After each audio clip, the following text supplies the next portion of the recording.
What is up, guys? Welcome back to The Rundown. I'm your host, Corin Davis. I missed everyone. It's been a really long time, I feel personally. The summer months are finally upon us, even though some are taking a break. WT Athletics has been in full swing, so let's check out what they've been up to. Our number 9 ranked Lady Buff softball team made a heck of a postseason run, advancing all the way to the South Central Super Regionals, going head-to-head with number 3 UT Tyler. They dropped their first game of the series 6-5 to the Patriots. And in game 2 of the series, UT Tyler got their bats going early, starting with Sam Schott's double to center field that put a runner in scoring position. Then Courtney Plochek's RBI single up the middle brought the runner home to give the Patriots a 1-0 advantage. They returned in the second inning with the same momentum as Maddie Melton launched a long ball over left field for a 2-run homer. WT did cut into that lead when Gabby Valforte sailed a ball over the left field wall to put the score at 3-1, leaving the inning. But despite their hard-fought efforts, the Lady Buffs weren't able to pull out the win, and they fell 6-2 to conclude the season. I do want to congratulate the Lady Buff softball team on an incredible season.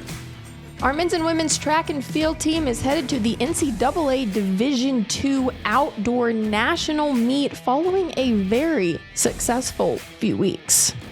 Several awards were handed out, and when I say several, I mean our Buffs and Lady Buffs combined received 53 all-region honors. Many of them also claimed LSC honors, including head coach Matthew Stewart, who was voted in as LSC Coach of the Year.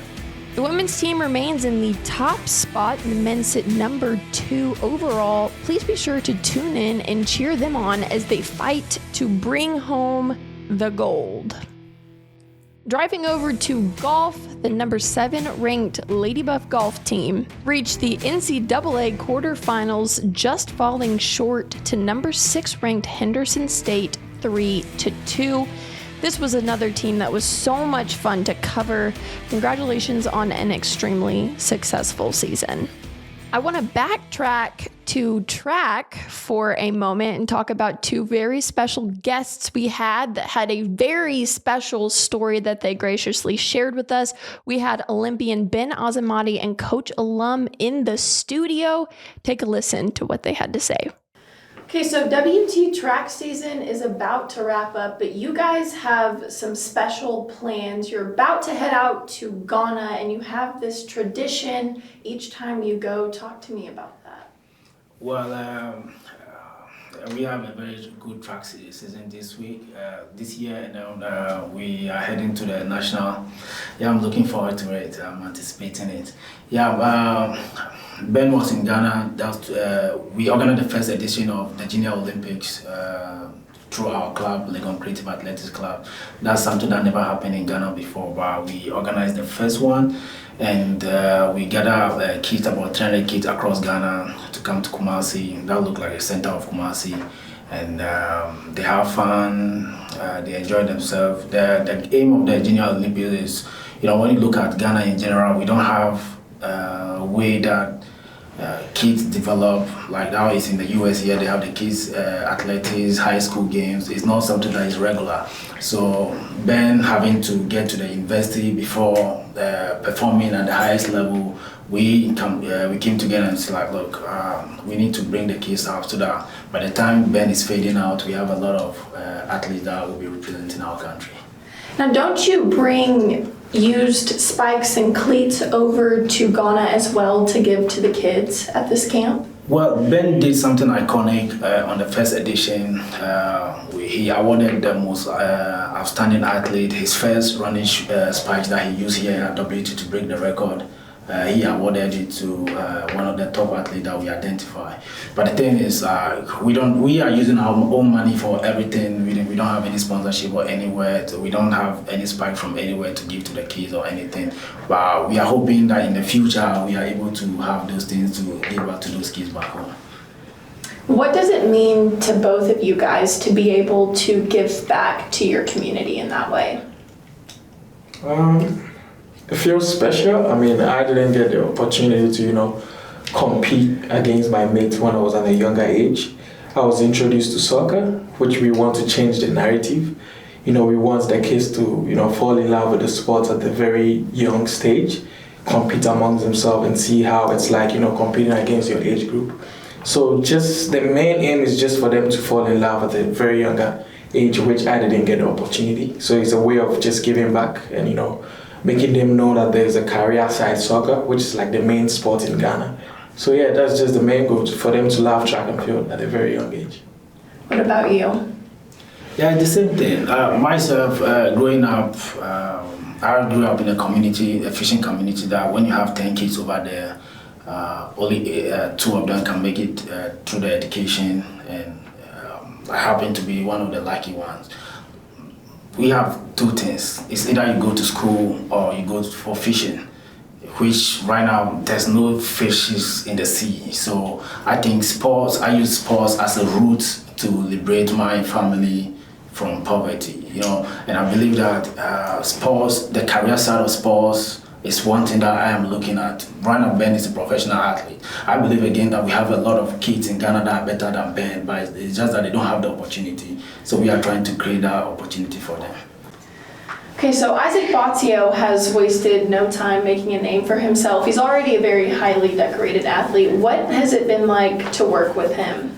Well, I started Isaac Bozio in Takoradi and brought him to University of Ghana. He's technically good. I work more on the athlete technically, and that's what a lot of Ghanaian coaches do too. They are very technical, like working on the athlete. So I'm not surprised. When Ben got here, he made it.